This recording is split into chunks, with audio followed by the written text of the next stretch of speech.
वृंदे नमस्ते चरणारविंदम।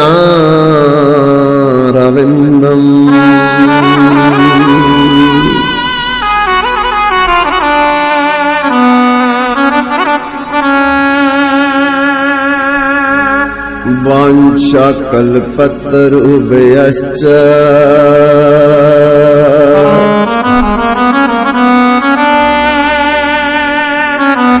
कृपा सिन्धुभ्यैव च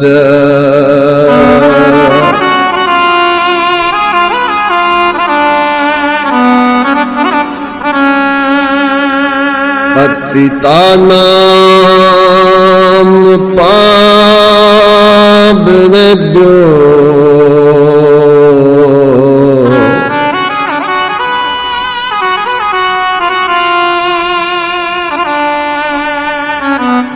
वैष्णवेभ्यो नमो नमः।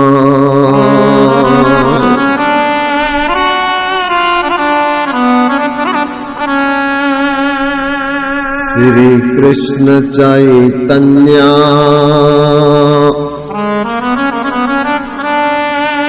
प्रभु नित्यानंद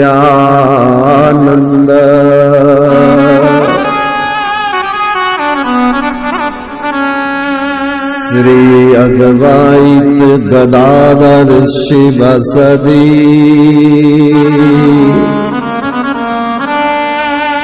गौर भक्त वृंद।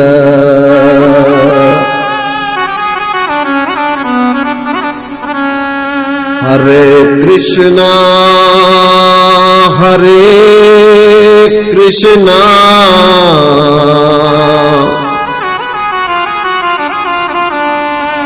कृष्णा कृष्णा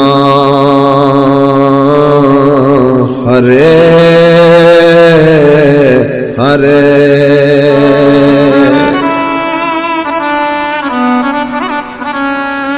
हरे राम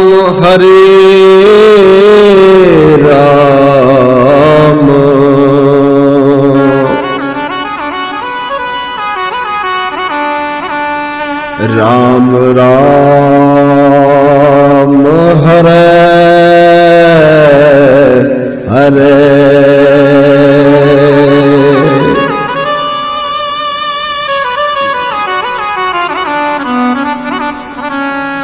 बोलिए ब्रजराज स्वामी महाराज की। भक्तिमती मीरा भाई की। जगन्नाथ सुभद्रा बलभद्र सुदर्शन महाराज की। सियावर रामचंद्र महाराज के। उमापति महादेव की जय। पवन सुत हनुमान की सद्गुरुदेव महाराज की जय। वामन महाद्वादशी उपवास की जय। श्री हरि नाम संकीर्तन की जाए। संकीर्तनकारी समस्त भक्त वृंद की जाए। निताई गौर हरि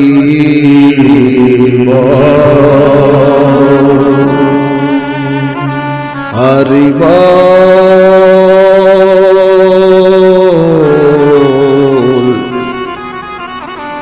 हरि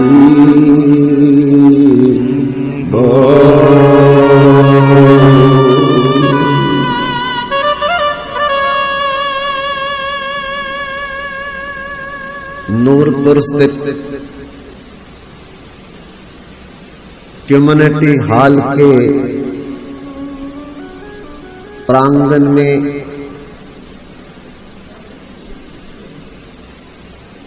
समस्त नूरपुर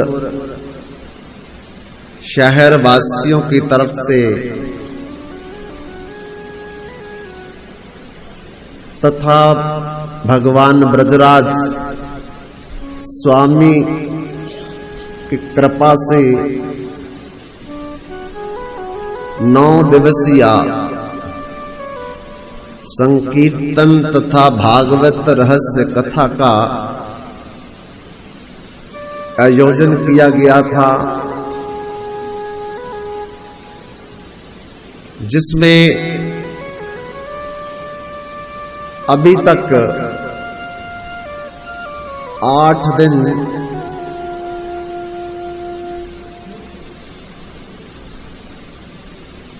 पूर्ण रूप से निर्विघ्न संपन्न हो चुके हैं। आज 9वां दिन प्रारंभ हो रहा है।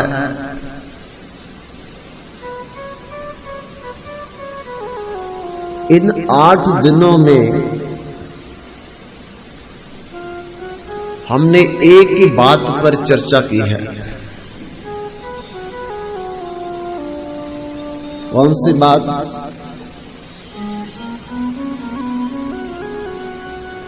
जो भगवान शंकर ने कही है, आदि शंकराचार्य के रूप में इस कलियुग में क्या कहा है? दुर्लभम त्रयमेव तत्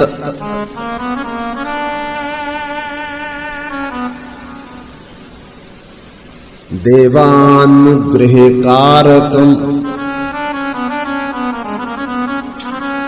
मानुषत्वं मुमुक्षुत्वं महापुरुष संभवा।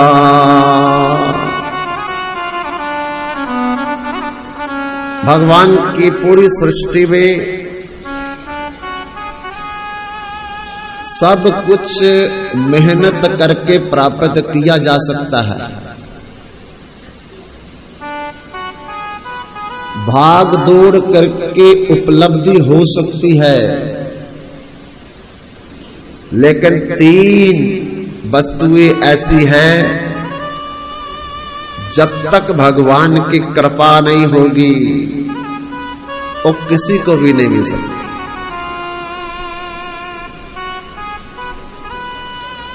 कौन सी 3 वस्तुएं हैं? मानुषत्वम, मुमुक्षुत्वम,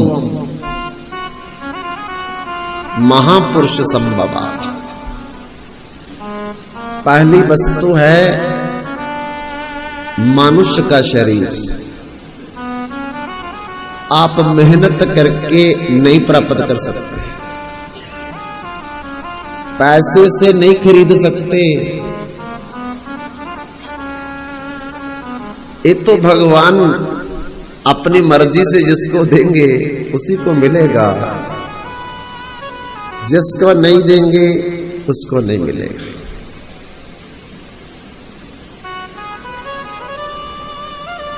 तो अगर हमें मानुष जन्म मिला है तो इसका मतलब भगवान की कृपा है हमारे ऊपर। सिद्ध हो गया, प्रमाण मिल गया कि अगर हमारे पास मनुष्य जन्म मिला है तो भगवान की कृपा हमारे पर 100% है।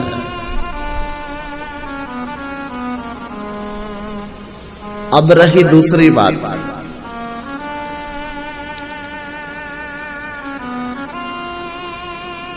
कि भगवान के सत्संग के अंदर भूख पैदा हो जाए,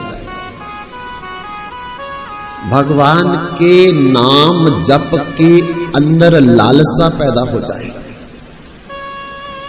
भगवान के प्रति हमारा मन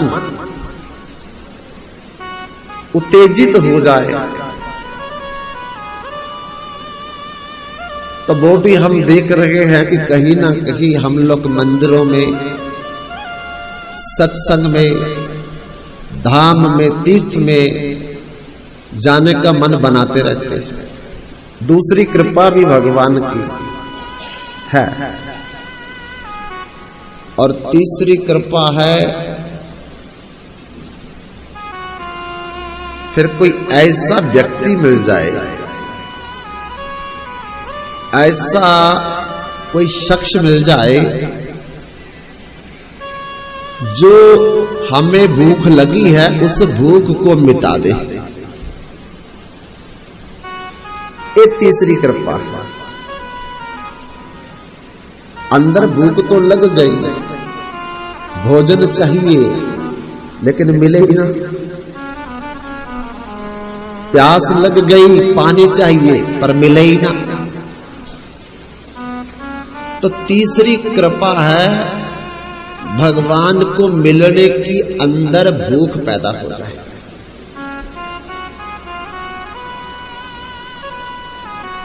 भगवान का दर्शन का अंदर भाव उत्पन्न होने लगे।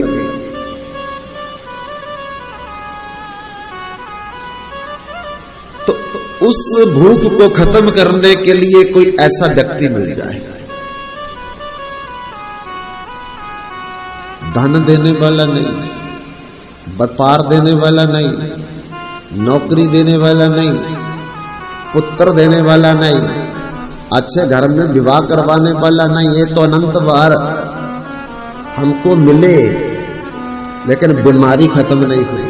बीमारी कुछ और है, वो पैसे से नहीं खत्म होने वाली। अच्छे घर में विवाह हो गया, पति अच्छा मिल गया, पत्नी अच्छी मिल गई, लेकिन उससे बीमारी नहीं खत्म हो। अच्छा कारोबार, अच्छी नौकरी मिल गई, लेकिन बीमारी कुछ और है। और जब तक वो बीमारी खत्म करने वाला व्यक्ति ना मिले, उसकी दवाई देने वाला शख्स ना मिले, तो वो बीमारी आगे भी वही लगी रहेगी। क्यों? क्योंकि तात मिले और मात मिले, सब भ्रात मिले जुबती सुखदाई। लोक मिले सुरलोक मिले, विदिलोक मिले बैकुंठ सदाई। राज मिले गजबाज मिले, सब साज मिले वांछित फल पाई। सुंदर साज सभी मिल जाएं, पर दुर्लभ संत समागम भाई। ये संत समागम जो है, हरि की कथा जो है, ये है बीमारी की दवाई। जो हमें बीमारी लगी है तो हम उस बीमारी को खत्म करने के लिए क्या करते हैं? तो धन मिल जाए, तो धन से तो वो बीमारी खत्म होने वाली है नहीं। अच्छा परिवार, पुत्र पुत्री, पति पत्नी मिल जाए तो उससे तो बीमारी खत्म होने वाली है नहीं। अच्छी नौकरी मिल जाए, डिग्रियां मिल जाए, उससे भी बीमारी खत्म होने वाली नहीं है। घर मिल जाए, बंगला मिल जाए, हवेली मिल जाए, 4-5 मंजिल मकान मिल जाए, पर उससे बीमारी खत्म होने वाली नहीं है। क्यों? क्योंकि जो बीमारी लगी है, इन चीजों से कोई मतलब नहीं उसका। उसका तो केवल मतलब है भगवान से। वो बीमारी जब तक भगवान से नहीं मिलेंगे तब तक खत्म नहीं हुई। कोई महात्मा आकर के आशीर्वाद दे दिया, पुत्रवती भाव, पुत्र मिले, हम सोचते ये सिद्ध बाबा आ गया।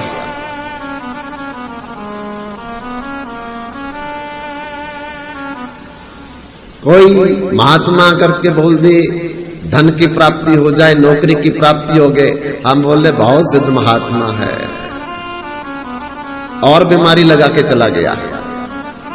कहां खत्म करनी थी, कहां और बीमारी लगा दी। क्योंकि हम अज्ञानी हैं, हम नादान हैं, हम सोचते हैं इससे हमारी बीमारी ठीक हो जाएगी। ये तो छोटे छोटे लॉलीपॉप हैं, टॉफियां हैं, चॉकलेट हैं, जैसे बच्चों को देकर के तो कहा जाता कि देख बेटा, अगर तू चॉकलेट खाना चाहता है ना तो चॉकलेट से पहले एक छोटी सी गोली खानी पड़ेगी। तो चॉकलेट बीमारी की दवाई नहीं है, लालच है, लोभ है, ताकि वो गोली खा ले बीमारी वाली। बेटा तुम्हें रसगुल्ला बड़ा पसंद है, गुलाब जामुन बड़ा पसंद है, खाओगे? हाँ मम्मा खाऊंगा। मम्मा बड़ी चालाक है, वो गुलाब जामुन के बीच में कैप्सूल डाल देती है। बच्चे को धोखा मिल जाता कि गुलाब जामुन खा रहा हूं, लेकिन गुलाब जामुन के साथ साथ कैप्सूल भी अंदर जा रहा है।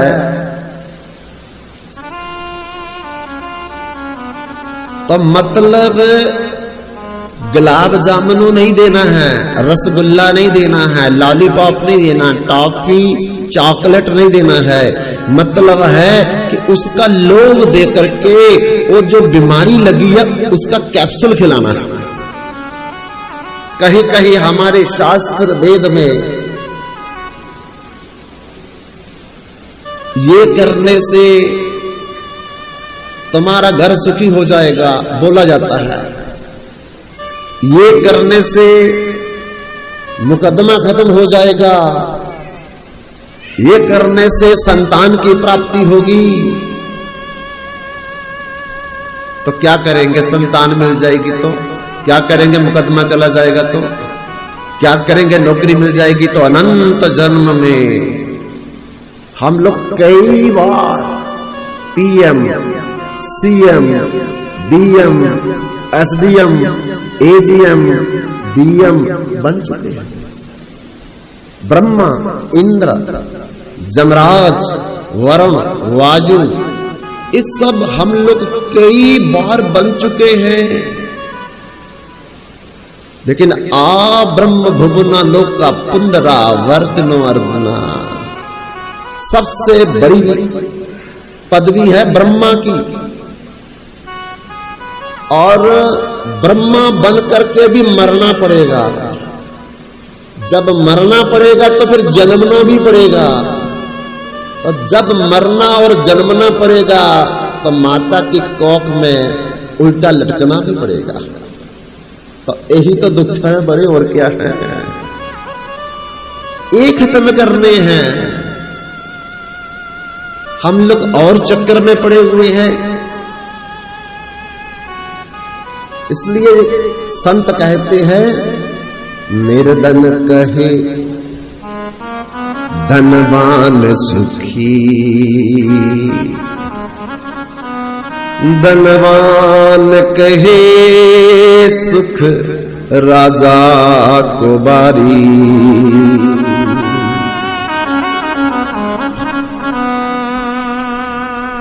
राजा कहे महाराजा सुखी, महाराजा कहे देवों को भारी, देव कहे कुबेर सुखी। कुबेर कहे प्रजापतियों को सुखवारी, प्रजापति कहे बृहस्पति सुखी, बृहस्पति कहे सप्तऋषियों को सुख भारी,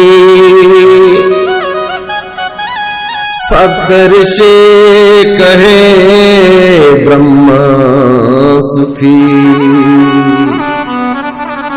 ब्रह्मा कहे सुख विष्णु को भारी। पर संत लोक विचार करे,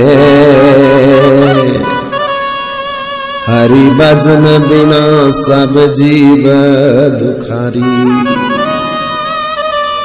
उस परमात्मा के बिना सारे दुखी हैं, आज से नहीं अनंत जन्म से।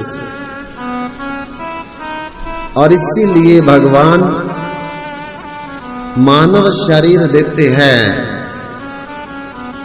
जो इतना दुर्लभ है कि देवता लोक, पितृलोक, गंधर्व लोक पाने के लिए भगवान से प्रार्थना करते रहते हैं। जल जानब लक्षानी, ये मनुष्य जन्म पाने से पहले 9 लाख बार पानी के अंदर हम लोग कछुआ, मछली, मगरमच्छ, कैंकड़ा एक अनंत बार बन चुके हैं। 9 लाख बार। जल जा नब लक्षानी, स्थावरा लक्ष विंचति। फिर पेड़ पौधों में हम लोग 20 लाख बार। इस मनुष्य जन्म से पहले, इसके पहले अनंत मनुष्य जन्म बार पाए 20 लाख बार। अमरूद का पेड़,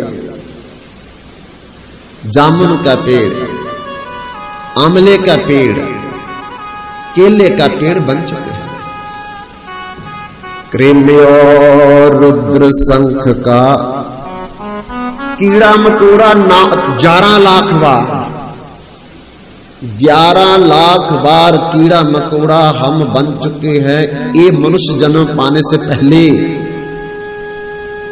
पक्षी नाम 10 लक्ष कम, तोता, मैना, चिड़िया, चील, गिद्ध 10 लाख बार।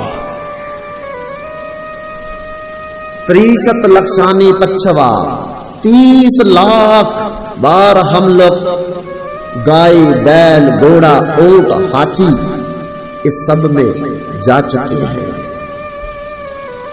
तब उसके बाद मानव का शरीर मिलता है।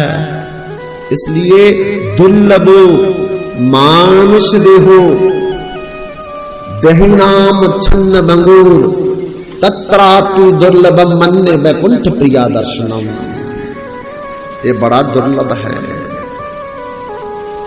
ये बड़ा कष्ट से मिलता है, बड़ा मुश्किल से मिलता है। इसलिए अगर जिसको मिल गया है उसको एक क्षण भी बेकार नहीं, बर्बाद नहीं करना चाहिए। क्यों? क्योंकि जिस दिन ये चला गया सब खत्म, डिग्रियां खत्म, पढ़ाई खत्म, रिश्तेदार खत्म, बस फिर कुछ नहीं।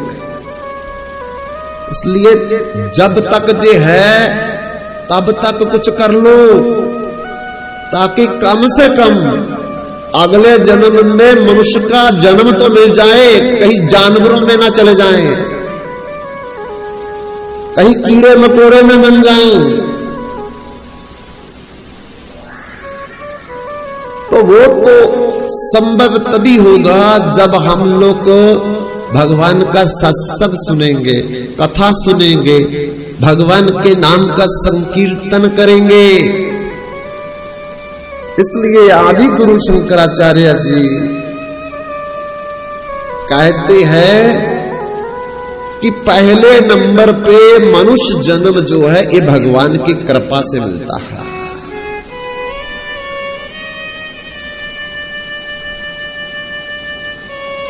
और अगर भगवान की कृपा से हमको मिल गया है तो जितना जल्दी हो सकता है उठो, जागो और लग जाओ। क्या करने? राम राम, कृष्ण कृष्ण ये बोलने। क्योंकि इस संसार में इस दो नाम से और उत्तम, सर्वोपरि और कीर्तनिया कोई नाम नहीं है। इसलिए हमारे संत लोग कहते हैं, जग में दो है सुंदर नाम, जग में दो है सुंदर नाम, चाहे कृष्ण कहो जा राम, बोलो राम राम राम, बोलो श्याम श्याम श्याम,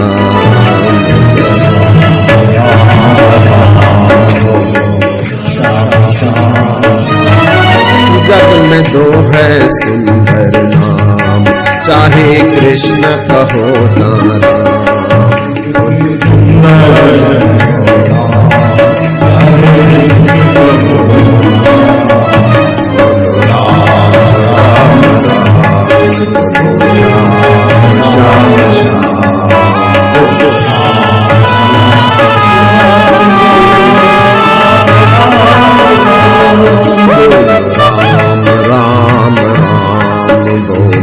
राम, श्याम श्याम,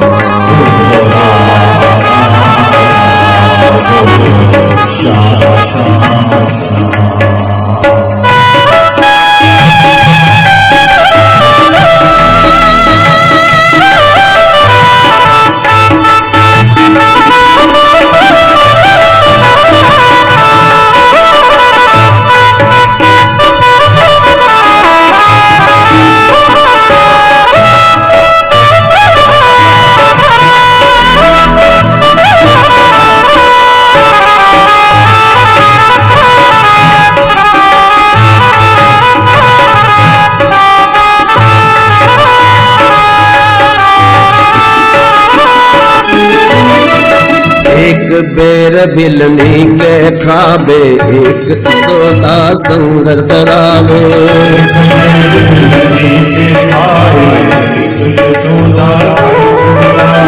माखन ब्रिज में एक चुरावे, एक बेर बिलनी के खावे,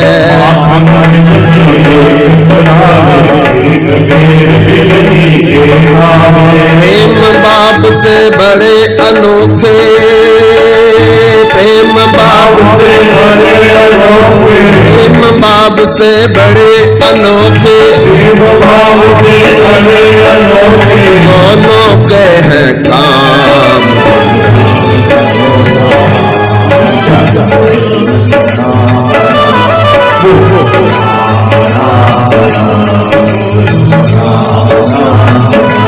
जग में सुंदर है दो नाम, चाहे कृष्ण कहो जा राम,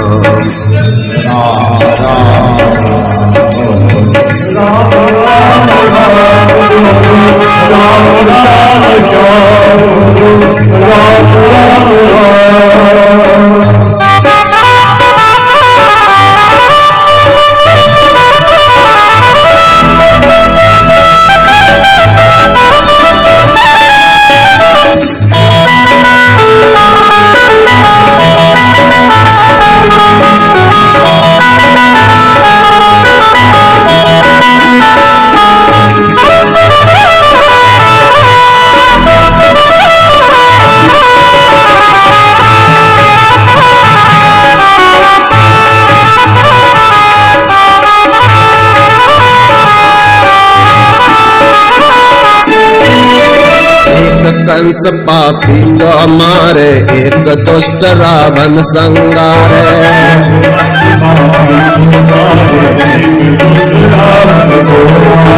एक कंस पापी को मारे, एक दुष्ट रावण संगारे।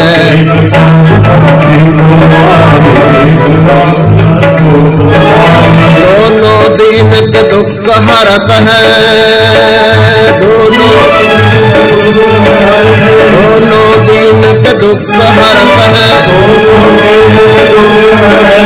दोनों बल के दाम।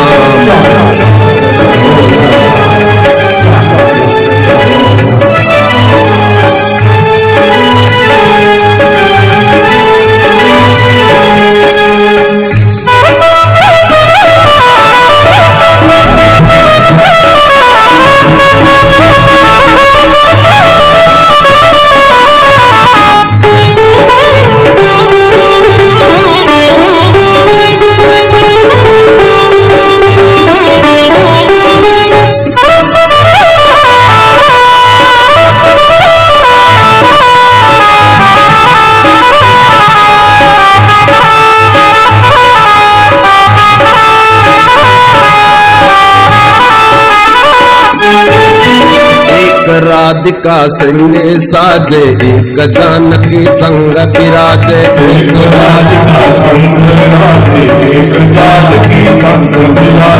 एक राधिका के संग साजे, एक जानकी संग विराजे।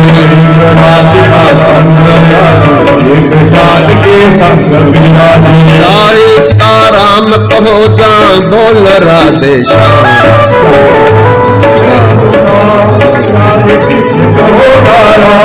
जग में सुंदर है घोड़ा, जाए कृष्ण हो धारा।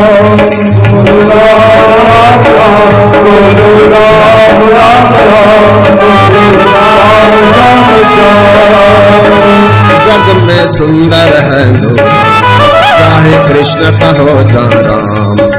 राम राम राम बोलो, राम राम राम बोलो, राम राम राम बोलो, श्याम श्याम श्याम। लेकिन एक बार क्या हुआ बंधुओं, उड़ीसा का राजा उस समय पुरुषोत्तम देव थे। बालकपन में ही उनके पिता ने उनको राजा बना दिया था, और इतना होनहार राजा, इतना योग्य राजा, अभी मात्र उसकी उम्र 18 साल की है, लेकिन अपने राज्य की सीमा उसने इतनी बढ़ा ली कि बाकी बड़े बड़े राजाओं को मात दे दी उसने। तब दूसरी तरफ कांचीपुरम के राजा नरसिंह देव थे। उनकी एक कन्या थी जिसका नाम था पद्मावती, और पद्मावती विवाह के योग्य हो गई थी। वर की राजा खोज कर रहे थे, बड़ी जगह उन्होंने वर को देखा, कहीं टिपड़ा नहीं मिलता था, कहीं उनका मैचिंग नहीं होता था, कहीं कद नहीं मिलता था ठीक तरह, कोई न कोई विघ्न पड़ जाता था। तब किसी ने आकर के कहा कि राजन, आपकी कन्या पद्मावती के लिए अगर योग्य वर है इस पृथ्वी पर तो वो है उड़िया देश के राजा पुरुषोत्तम देव। अभी 18 साल की उम्र है उसकी, इतना बड़े राज्य के वो राजा हैं, और तुम्हारी कन्या भी अभी 15 साल की है। तो अगर आप चाहो तो उसके साथ पत्री मिलाई जाए, टिपड़ा मिलाया जाए। तब राजा ने कहा ठीक है, अपने प्रधान सेनापति को, कुल ब्राह्मण को और बड़े बड़े नामी लोगों को, कांचीपुरम के राजा नरसिंह देव ने उड़ीसा में भेजा पुरुषोत्तम देव राजा को देखने के लिए। साथ में एक मुंदरी, अगर पसंद आ जाए, अगर टिपड़ा मिल जाए, कुंडलियां मिल जाए, गुण मिल जाए, तब मुंदरी पहना करके आना, बात पक्की करके आना, लिखा पढ़ी करके आना। तो कांचीपुरम से चल करके नरसिंह देव के सेनापति जो थे, कुल पुरोहित जो थे और उनके जो नामी लोग थे, उड़ीसा में पहुंच गए।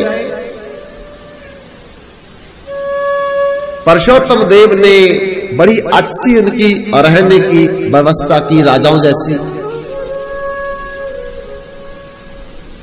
टिपड़े मिलाए गए, मिल गए, गुण मिलाए गए, मिल गए, ग्रह मिलाए गए, मिल गए। और राजा को देख करके सब प्रसन्न हो गए। जमीन जायदाद देखने की कोई जरूरत नहीं, राजाओं की जमीन क्या देखनी है। सबसे बड़ी सीमा तो उस समय पुरुषोत्तम देव के राज्य की थी, देखने की कोई जरूरत नहीं थी। और सब कुछ ठीक ठाक देख करके खबर भेज दी कांचीपुरम के राजा नरसिंह देव को कि पद्मावती के लिए वर ठीक है। उन्होंने संदेशा भेजा, बस इसकी उंगली में मुंदरी डाल दो हमारी तरफ से। बड़ी महंगी हीरे जवाहरात मुक्ता मणि की मुंदरी जो है वो राजा पुरुषोत्तम देव को पहना दी गई, रिंग सेरेमनी हो गई। अब बात पक्की हो गई। तब उन्होंने कहा, अच्छा हम अब चलते हैं, आगे दिन निश्चित करेंगे कब बारात आएगी, कब लगन बेदा होगी। तब पुरुषोत्तम देव राजा ने कहा कि देखो, भगवान की कृपा से आप लोग इतनी दूर से चल करके पहली बार आए हैं, तो जहां उड़ीसा में सबसे बड़ा एक त्योहार है, महोत्सव है, जगन्नाथ की रथ यात्रा का, इसलिए आप लोग उस रथ यात्रा को देख करके जाना। उन्होंने कहा ठीक है, कोई बात नहीं है। अब रथ यात्रा का दिन आ गया। 25-30 लाख लोग जो है उस यात्रा में भाग लेते हैं। बड़े बड़े विशाल रथ भगवान बलराम, सुभद्रा और जगन्नाथ जी के नीम की लकड़ी के बनाए जाते हैं। उस पर फिर उनको विराजमान किया जाता है और फिर बड़े बड़े लंबे रस्से लगाए जाते हैं। फिर रथ यात्रा तब तक शुरू नहीं होती जब तक वहां का राजा सोने का झाड़ू लेकर के उन रथों के ऊपर पहले सफाई करेगा, फिर रथ के आगे सफाई करेगा। तो जो कांचीपुरम के सेनापति थे, कुल पुरोहित थे, नामी लोग थे, उनको आगे बिठाया हुआ था, क्योंकि वो खास मेहमान थे, वीआईपी पर्सन। तो वो बड़े ध्यान से देख रहे थे और बड़ा सब कुछ ठीक चल रहा था। कुछ समय के बाद क्या हुआ, पुरुषोत्तम देव राजा को पालकी में लाया गया, बिल्कुल सादे कपड़ों में। और जब वो पालकी से नीचे उतरा तो रथ पर चढ़ाया गया। जब रथ पर चढ़ाया गया तब तक भी ठीक था। उसके बाद जब राजा के हाथ में झाड़ू पकड़ाया गया तो वो झाड़ू से सफाई करने लगा, एक रथ की, दूसरे रथ की, तीसरे रथ की।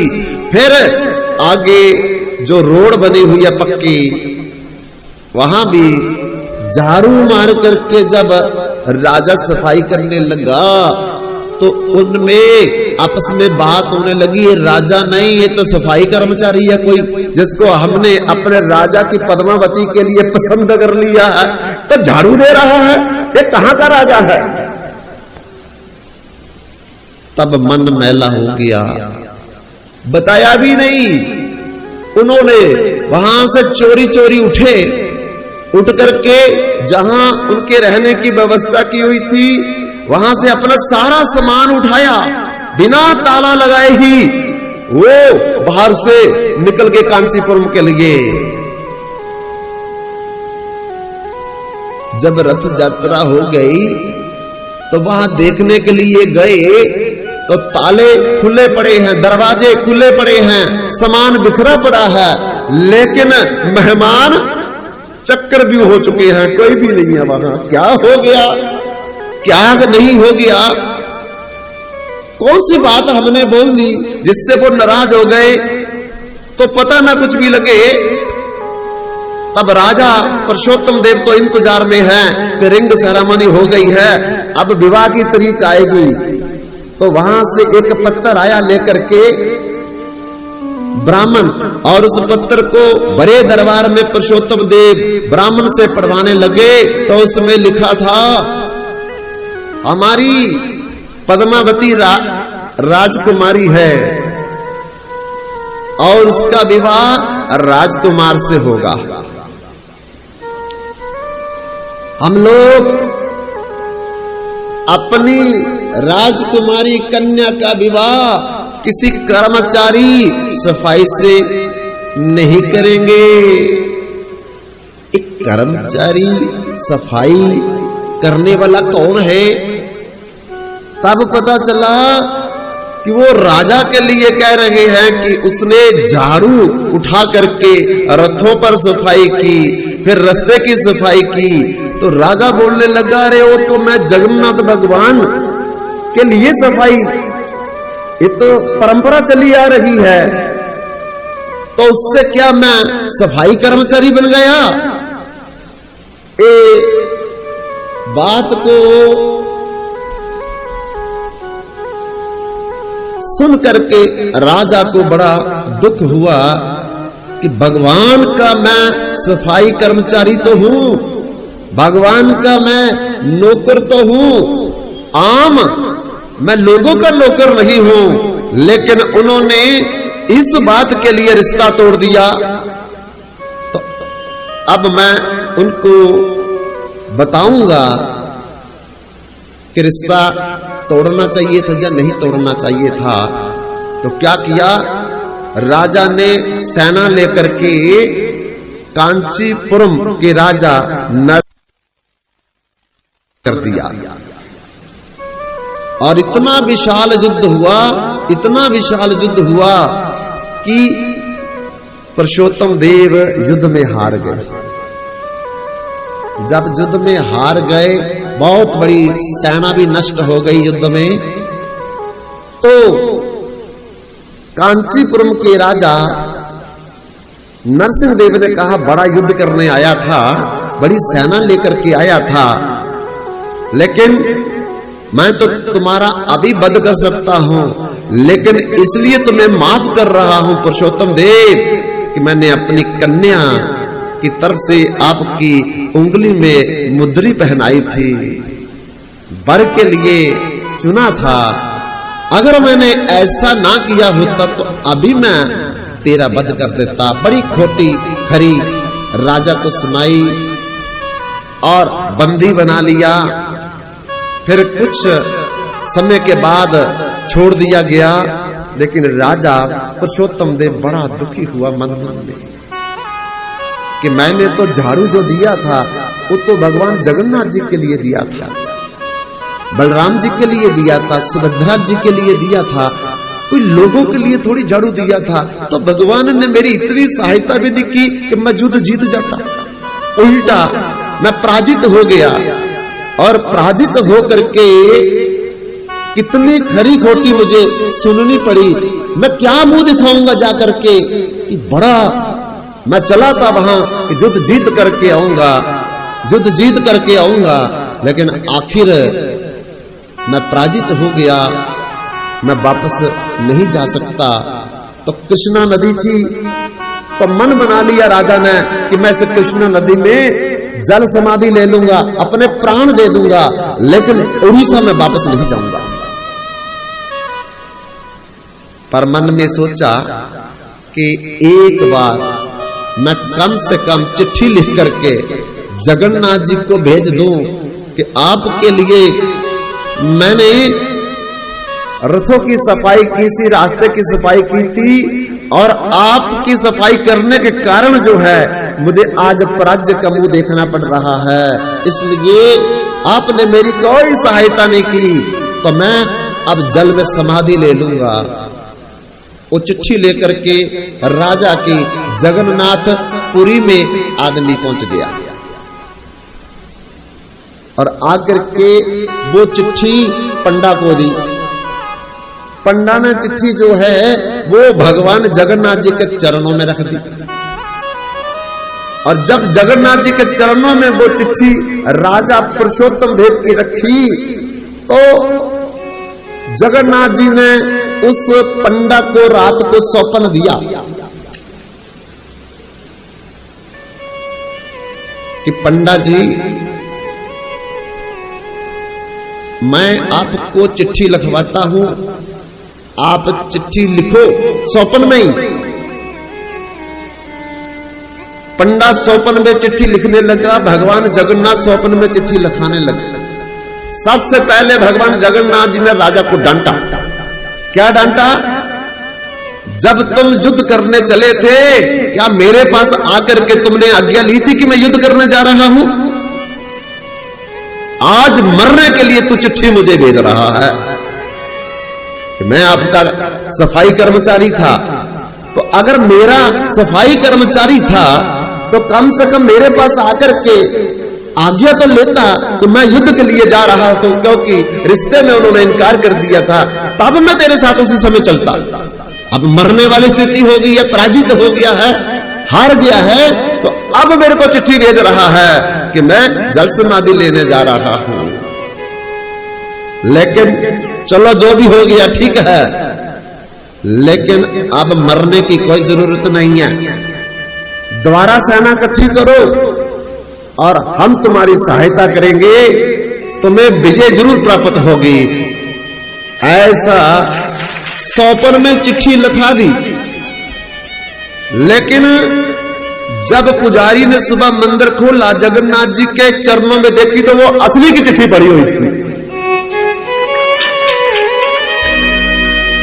पन्ना ने उसी समय चिट्ठी निकाली और उसको बंद किया लिफाफे में, और वो राजा के पास अपने एक कर्मचारी के हाथ में भेज दी। राजा वो चिट्ठी के इंतजार में था।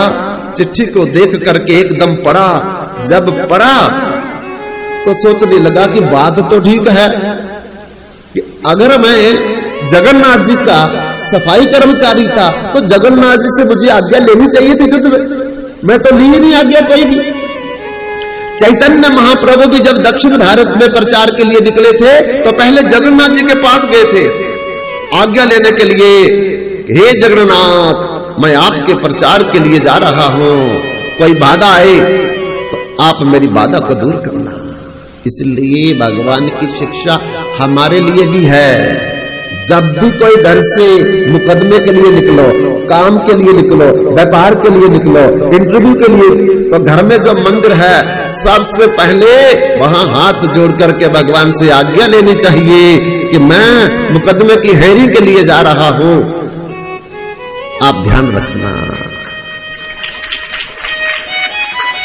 तब भगवान की जिम्मेदारी बनती है। और अपनी मर्जी से चले गए, अपनी मर्जी से आ गए। जब हार गए तो कहा भगवान हुआ कुछ नहीं, तो भगवान क्या करेंगे? भगवान तो प्रतिज्ञाबद्ध है, अनन्या चिंतयत्तो माम जे जना पर्योपास्ते तेषाम नित्या अभियुक्तानाम योगक्षेमं वहाम्यहम्। भगवान कहते जो अनन्य भाव से मेरा आश्रय लेकर के इस संसार में अपने गृहस्थ को चलाता है, व्यापार को चलाता है, कारोबार को चलाता है, संसार को चलाता है, उसकी जिम्मेवारी मैं लेता हूं। तब राजा चिट्ठी पढ़ करके जल समाधि लेने का निर्णय कैंसिल कर दिया। और अपने मंत्रियों से कहा गांव-गांव में जाकर के सेना तैयार करो।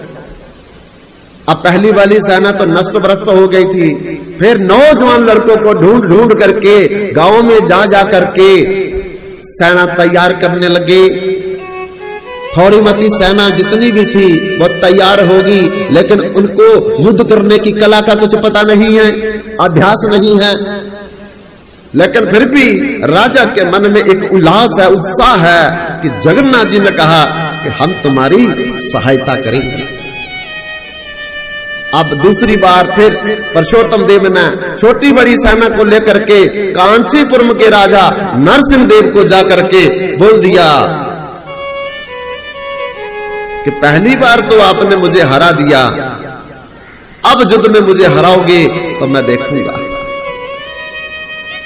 कहा अरे पहली बार तो हार गया था और मैंने वध करने के बिना तुम्हें छोड़ दिया, अब की बार अगर तुम हार जाओगे तो तुम्हारे उड़ीसा के जो जगन्नाथ जी हैं उनको भी मैं बंदी बना करके कांचीपुर में आकर के बंद करके रखूंगा। देखो जगन्नाथ जी के ऊपर बात ले आया राजा।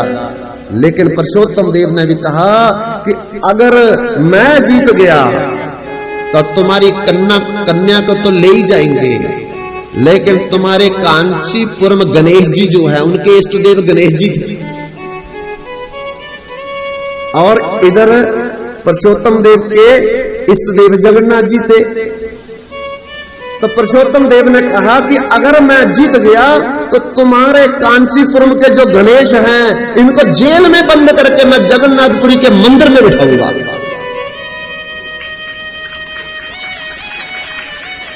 अब राजाओं की लड़ाई खत्म, गणेश और जगन्नाथ जी की लड़ाई शुरू हो गई है। उधर गणेश जी सोच रहे हैं ये राजा ने मुझे कहां फंसा दिया, वो तो मेरे स्वामी है जगन्नाथ जी, वो तो मेरे भगवान है और मैं अपने भगवान से कैसे युद्ध करूंगा। यत पाद पल्लव जुगम विनिदाय कुंभ धवंदे प्रणाम समेश गणाधिराज विज्ञान दिहंतु मलमस्य जगत त्रयस्य गोविंदमादि पुरुषम तमहम भजामि। गणेश जी कह रहे हैं कि जिनके चरणों को मैं अपने मस्तक पर धारण करके ये शक्ति प्राप्त की है प्रथम पूज्य की, उसी भगवान के साथ क्या मुझे अब युद्ध करना पड़ेगा? तो मैं तो पहले ही हार मान लेता हूं अपने भगवान के सामने। और दूसरी बात, ये तो मेरा सौभाग्य होगा, मेरा भाग्य होगा कि भगवान जगन्नाथ जी के परिक्रमा मार्ग में मुझे जेल की सलाखों में बंद करके रखा जाएगा और आते जाते उनके भक्तों के मुझे दर्शन का सौभाग्य प्राप्त होगा।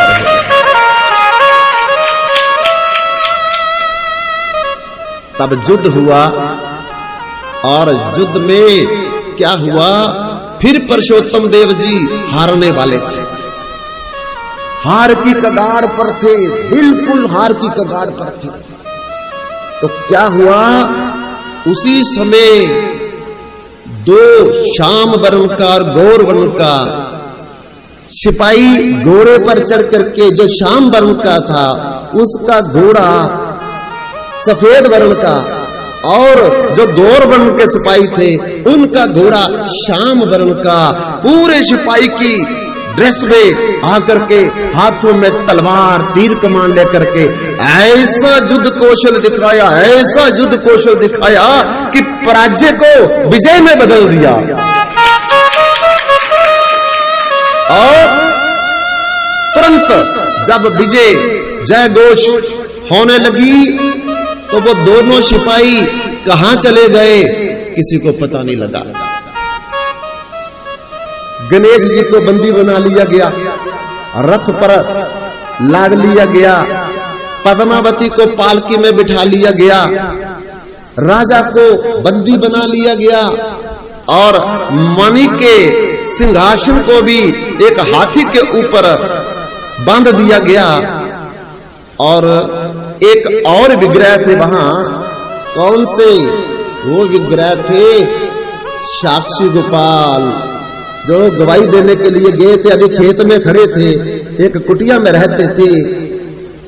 तो राजा ने देखा कि इतनी विशाल भगवान की मूर्ति है, गोपाल की मूर्ति है, और ये घास फूस की टूटी फूटी कुटिया में रहते हैं, इनको भी हम उड़ीसा में ले जाएंगे और विशाल मंदिर इनका बनवाएंगे।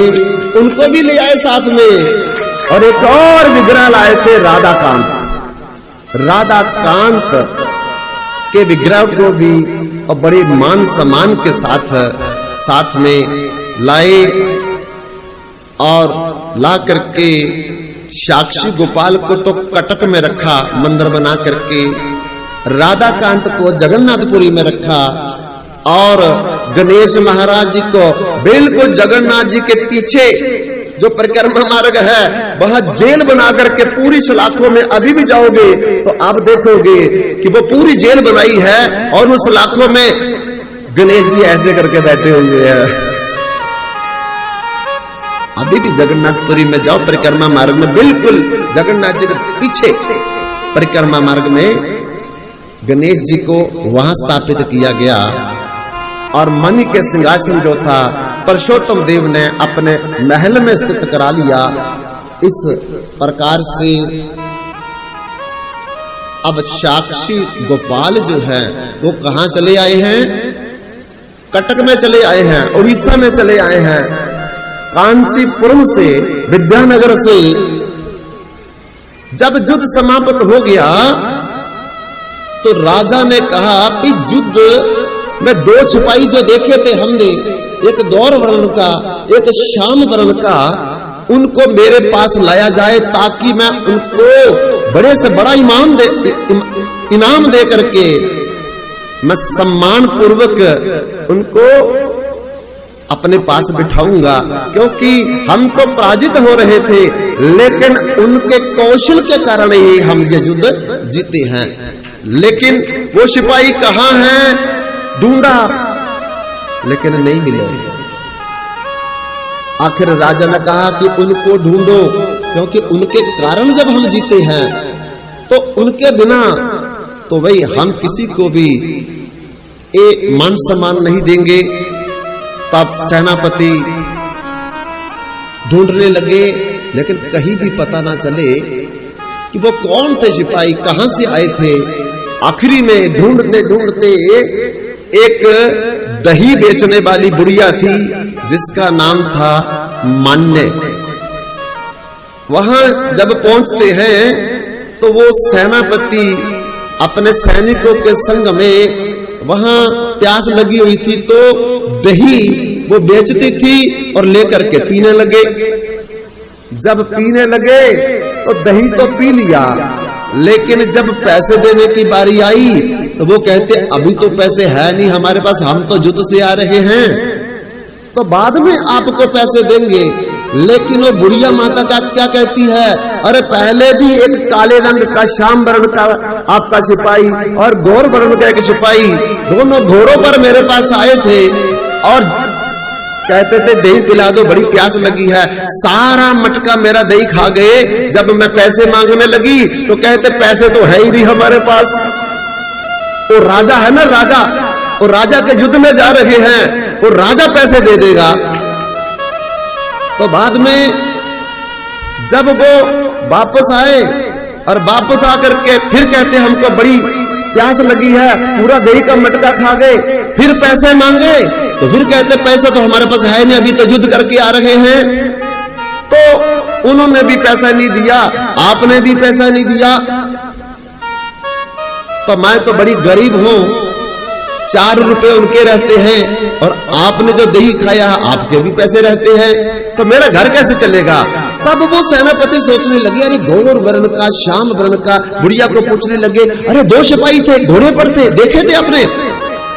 हाँ मैंने देखे थे, मेरे पास आकर के दही उन्होंने खाया, आकर के जाती बार भी दही खाया उन्होंने। तुम जानती हो बुढ़िया माता वो कौन थे? बोले मुझे इतना तो पता नहीं कौन थे, लेकिन है बड़े सुंदर थे कि मेरा इनसे पैसे मांगने को भी मन नहीं कर रहा था। बार बार मैं उनको देखती रहती थी, लेकिन जाते जाते उन्होंने मुझे एक मुद्री दे दी थी, वो मैंने बांध करके रखी हुई है अपने कपड़े में। तो जल्दी जल्दी कहते दिखा भैया वो कौन सी मुद्री है। वो मुद्री निकाल करके जब देखी, अब वो मुद्री सबको दिखाई गई जितने भी सुनहरे थे वहां से, लेकिन मुद्री दिखा करके अभी पता नहीं चला कि ये मुद्री कहां से बनी है। उड़ीसा में तो बनी नहीं है, ये उड़ीसा से कहीं बाहर से बनी है।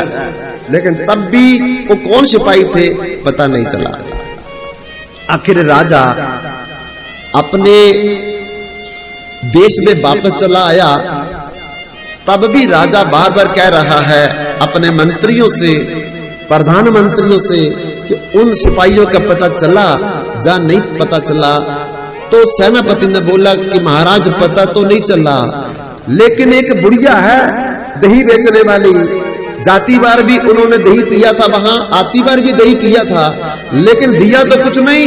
एक मुद्री वो कहती वो मेरे को दे देते, तो वो मुद्री हम उनसे लाए हैं, लेकिन पता नहीं चल रहा उस मुद्री से कि वो कौन आदमी थे कौन नहीं थे। राजा ने बोला बताओ कौन सी मुद्री है। जब वो सेनापति ने मुद्री बताई तो राजा उस मुद्री को देख करके चकित रह गया, पैरों से जमीन निकल गई कि ये तो वही मुद्री है जो कांचीपुरम के राजा की लड़की पद्मावती के लोग मुझे देखने के लिए आए थे, और वो मुद्री मेरी उंगली में पहनाई थी, और वो मुद्री मैंने जगन्नाथ जी को जाकर के दे दी थी। तो और कोई नहीं, ये तो लगता है कि जगन्नाथ की खजाने में बहुत बड़ी चोरी हो रही है। अरे मेरी दी हुई मुद्री चोरी हो गई, बाकी सोना और चांदी के बारे में हम क्या कहेंगे। राजा तुरंत जगन्नाथ मंदिर में पहुंचा, हेड पुजारी को जाकर के पूछा जहां चोरी हो रही है क्या बात है, व्यवस्था खराब चल रही है। बोले महाराज व्यवस्था तो बिल्कुल ठीक है, क्या हुआ। बोले देखो मुद्री किसी दो सिपाहियों ने एक बुढ़िया को दी, और बुढ़िया से मुद्री मेरे सेनापति ने ला करके मुझे दी है, इसका मतलब कि ये मुद्री चोरी हुई है। लेकिन वो पुजारी कहता है कि राजन ये मुद्री चोरी नहीं हुई है, ये तो स्वयं जगन्नाथ जी इस मुद्री को पहन करके जिस दिन आपका कांचीपुरम के राजा के साथ दूसरी बार युद्ध होना था पहन करके गए थे। तब राजा को पता लगा वो तो साक्षात जगन्नाथ जी और बलराम जी सिपाही के रूप में घोड़ों पर चढ़ करके युद्ध कौशल दिखा करके हमें राज्य से जीत में बदल गए थे। तब राजा जगन्नाथ जी के सामने जाकर के आविरल आंसू बहा करके कहते हैं कि प्रभु आपने मेरी लाज रखी और मैं आपका आदेश लेकर के भी युद्ध कौशल के लिए नहीं निकला। तब जगन्नाथ जी ने क्या कहा कि राजन अब तो जो कुछ हो गया ठीक है, लेकिन अभी मैंने उस बुढ़िया के 4 रुपए देने हैं, दही खाया था दिए नहीं है, उस बुढ़िया को बुला करके उसके 4 रुपए आप दे देना, तभी मुद्री आप अपने पास रखना। तब राजा ने बड़ी सभा में उस बुढ़िया को बुलाया और बुला करके बड़े सिंहासन पर अपने साथ बिठाया, और बिठा करके वो बुढ़िया कहती है तुम ही राजा हो। कहता हम नहीं राजा है। तो वो 2 सिपाही आपके बोल गए थे दही पी करके वो राजा देगा 4 रुपये, तो आप मेरे 4 रुपये दोगे।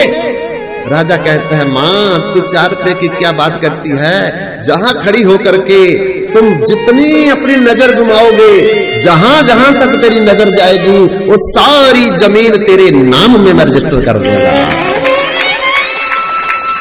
तब से उस बुढ़िया के नाम वो सारी की सारी पुरुषोत्तम देव राजा ने वो जमीन रजिस्टर कर दी थी। अभी भी उस जगह का नाम मान्यक क्षेत्र पड़ा हुआ है रिकॉर्ड के अंदर, वो बुढ़िया का नाम मान्यक था। आज भी वो जगह रजिस्टर जो है वो उस बुढ़िया के नाम पर है। बोलती है। तो ऐसे हमारे जगन्नाथ जी कृपालु है, दयालु है। कोई प्रेम अगर कोई करे भगवान से तो भगवान कहते हैं एक कदम कोई मेरी तरफ चलता है, 1000 कदम मैं उसकी तरफ बढ़ता हूं। तो छोटा बालक मां के आदेशानुसार कि पुत्र अगर तू सच में ही पिता के सिंहासन पर बैठना चाहता है तो ये तो पिता एक जन्म का है, और कब तक तू इस सिंहासन पर बैठेगा? जाओ जंगल में जाकर के तप करके परम पिता को प्रसन्न करो, और परम पिता अगर प्रसन्न हो जाए तो फिर तुम्हें एक ऐसा सिंहासन मिलेगा जो फिर कभी भी उस सिंहासन को छोड़ना नहीं पड़ेगा। ध्रुव बालक को माता सुनीति अपने गुरु की तरह शिक्षा देती है और उसको जंगल में भगवान के तप के लिए भेज देती है। लेकिन बच्चा 5 साल की उम्र है, मां को गुरु मान करके उनकी बातों पर विश्वास करके एकांत जंगल में, घने जंगल में जा रहा है और क्या बोल रहा है? कहां मोर पद्म लोचन हरि, कहां मोर पद्म लोचन हरि, कहां मोर पद्म लोचन हरि। जिसके नेत्र लोचन पद्म की पंखुड़ियों की तरह होते हैं, ओ मेरा हरि मुझे कहां मिलेगा? सिंह को देखा ध्रुव ने तो उसने समझा यही मेरे भगवान है, जाकर के आलिंगन कर लिया। लेकिन देखो सिंह भी ध्रुव को कुछ नहीं बोल रहा, वो भी रो रहा है, इधर ध्रुव भी रो रहा है। हिंसक वृत्ति खत्म हो गई। तब कहा तुम मेरे पद्म लोचन हरि नहीं हो। एक अजगर को देखा, अजगर को जाकर के गले लगा लिया ध्रुव ने, तुम मेरे पद्म लोचन हरि हो। लेकिन अजगर भी रो रहा है, ध्रुव भी रो रहा है, लेकिन ढंकित नहीं कर रहा। क्यों? हिंसक वृत्ति खत्म हो गई। इसी प्रकार जिस जानवर को देखता है ध्रुव, उसी को अपना पद्म लोचन हरि जान करके आलिंगन करता है, रोता है, लेकिन फिर छोड़ देता है। तब भगवान का सिंहासन हिल गया बालक कि इस प्रार्थना से भगवान ने देव ऋषि नारद को बुलाया और बुला करके नारद जी से कहा कि नारद, मेरा भक्त 5 साल का ध्रुव अपनी मां के आदेशानुसार जंगल में आकर के मुझे पुकार रहा है, मेरा दर्शन करना चाहता है। लेकिन अभी उसने ना तो हरिनाम दीक्षा ली है, ना ही किसी सदगुरु का चरणाश्रय ग्रहण किया है, फिर मैं कैसे जाऊं उसके पास? तो प्रभु मैं क्या करूं? जाओ जाकर के ध्रुव को पहले तो समझाओ कि अभी तुम बड़े छोटे हो, माता सौतेली के कटु वचनों से इतना क्रोध नहीं करना चाहिए, इतना दुखी नहीं होना चाहिए, लौट जाओ, अब तुम्हारी उम्र खेलने कूदने की है। लेकिन बार बार जब वो वापस ना जाए, परीक्षा में पास हो जाए, तो फिर तुम हरिनाम दीक्षा दे करके उसे दीक्षित कर डालो और मेरे को मिलने की उसे पद्धति समझा डालो। तब देव ऋषि नारद भगवान से आज्ञा लेकर के वैकुंठ लोक से उसी जंगल में आकर के पहुंचते हैं जिस जंगल में ध्रुव महाराज 5 साल के बालक कहां मोर पद्म लोचन हरि, कहां मोर पद्म लोचन हरि ऐसा पुकार रहा है। नारद जी जब आगे आए तो दौड़ करके ध्रुव ने नारद जी को आलिंगन कर लिया, आप मेरे पद्म लोचन हरि हो। तो नारद जी ने कहा, बालक, जिस पद्म लोचन हरि को तुम पुकार रहे हो वो इतना आसान नहीं है मिलना। अरे अभी तो तुम्हारी उम्र खेलने कूदने की है, खाने पीने की है। जाओ वापस महल में जाकर के बच्चों के साथ खेलो। सौतेली माता के कटु वचनों से इतना नाराज होकर के अपने जीवन को हिंसक जानवरों में खतरे में मत डालो। लेकिन ध्रुव ने क्या कहा?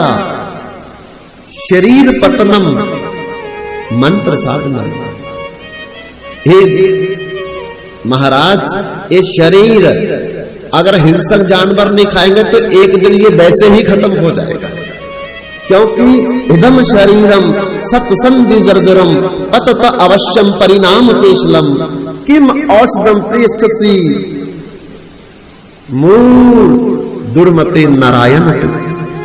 ये शरीर एक ना एक दिन अपने आप गिर जाएगा, कितना भी इसको संभाल करके रखेंगे, और फिर आखिरी में इसकी क्या मट्टी में बदल जाएगा। लेकिन ये शरीर जब चला गया तो फिर भगवान की प्राप्ति कभी नहीं होगी। इसलिए संत लोग कहते हैं, अब न बनी तू फिर न बनेगी, अब न बनी तो फिर न बनेगी, अब न बनी तो फिर न बनेगी, अब न बनी तो फिर न बनेगी। मरतन बार बार नहीं मिलता, मरतन बार बार नहीं मिलता, ना बनी तो फिर ना बनेगी, ना बनी तो फिर ना बनेगी। मरतन बार बार नहीं मिलता, मरतन बार बार नहीं मिलता, नरतन बार बार नहीं मिलता, नरतन बार बार नहीं मिलता।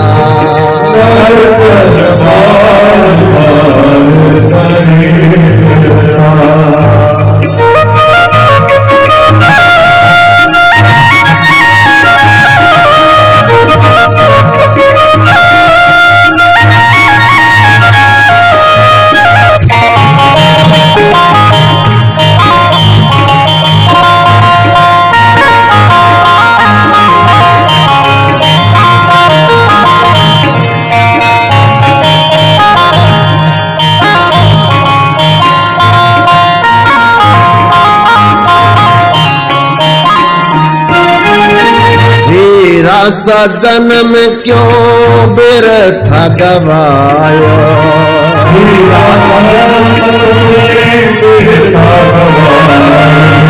ना सत्संग कियो हरे गुण गायो, ना सत्संग कियो हरे गुण गायो। हे रास जन्म तूने बिरथा गवायो, रास जन्म तूने बिरथा गवायो, ना सत्संग कियो हरि गुण गायो, ना सत्संग कियो हरि गुण गायो। जननी तेरी तुझे फिर ना जनेगी,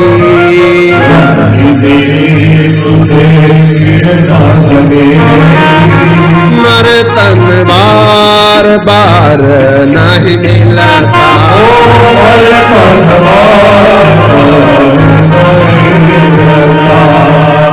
ना बनी तो फिर ना बनेगी,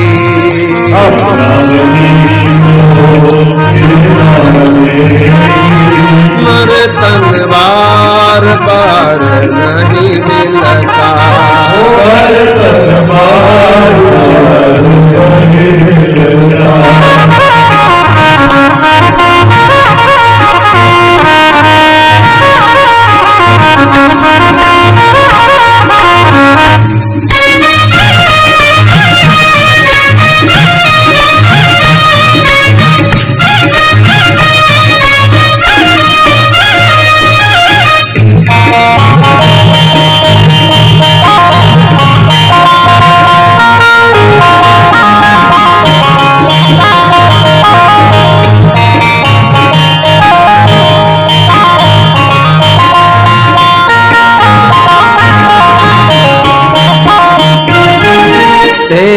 जवानी बरम बुलानी,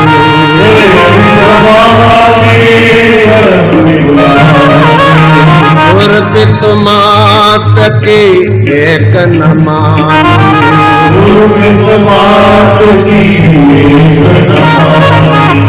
तेरी जवानी बरम बुलानी,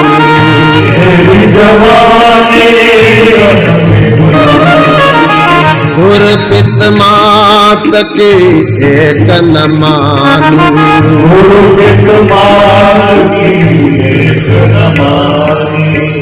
नैया कहो कैसे पार लगेगी,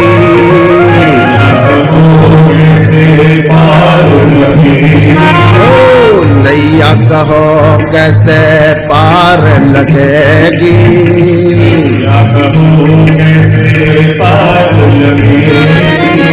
मन तन बार बार नहीं मिलता,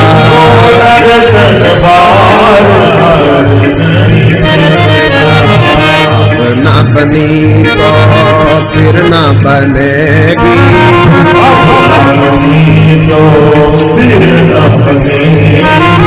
मन तन बार बार नहीं मिलता,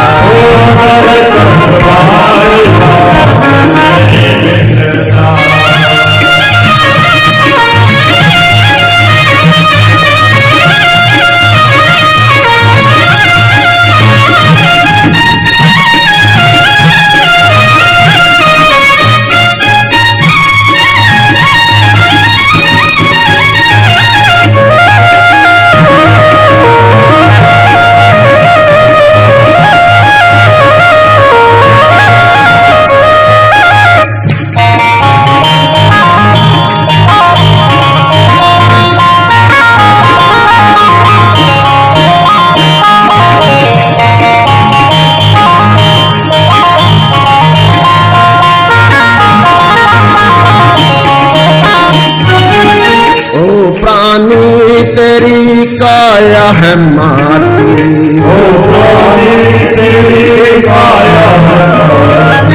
पैदा हुआ माटी मिलेगा माटी,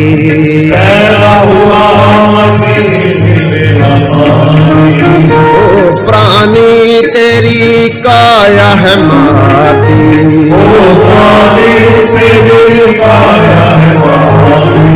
पैदा हुआ माटी मिलेगा माटी, पैदा हुआ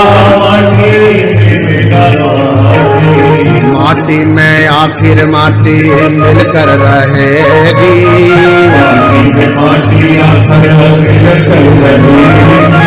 माटी में आखिर माटी मिलकर रहेगी,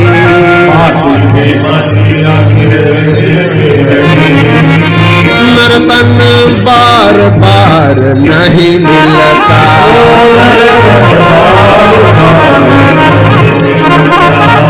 न बनी तो फिर न बनेगी, अपना बनी तो फिर न बनेगी,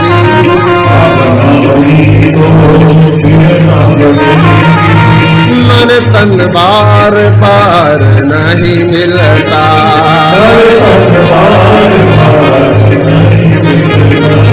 नर तन बार बार नहीं मिलता, नर तन बार बार नहीं मिलता, बार नहीं मिलता। ध्रुव जी कहते हैं, हे महाराज, आप कह रहे हैं कि अभी आपकी उम्र खेलने की है, कूदने की है, खाने पीने की है, तो कभी ये शरीर चला जाए ये तो कोई लिख करके लाया नहीं है, तो फिर जब लिख करके नहीं लाए हैं तो फिर कैसे भरोसा किया जा सकता है कि ये शरीर जवानी तक रहेगा, ये शरीर बुढ़ापे तक रहेगा, तो इसलिए जब तू जागे तब ही सवेरा। जिस दिन समझ आ जाए उसी दिन अपने मन को भगवान में जोड़ने का प्रयास करना चाहिए। छन्न बंगूर जीवन की जे कलिका,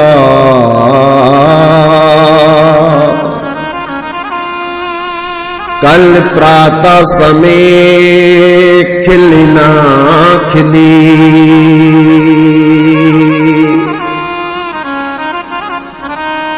मल्याचल की सूची समीर गंध,